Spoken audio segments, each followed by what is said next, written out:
Hello everyone and welcome guys to this video. Today guys I will show you how to track Emirates ID card state. So guys, go to the site smartservice.icp.gov. As you can see here, this is the website to track your Emirates ID card state.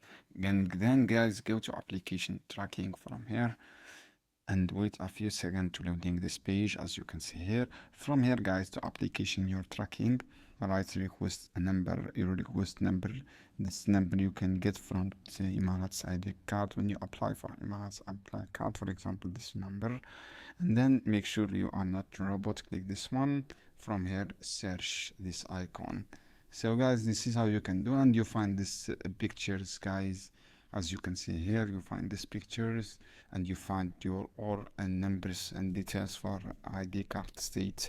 Thanks guys for watching this video. See you on another video soon. Don't skip like and share this video for more content, and see you on another video soon. Any question down below in the comment.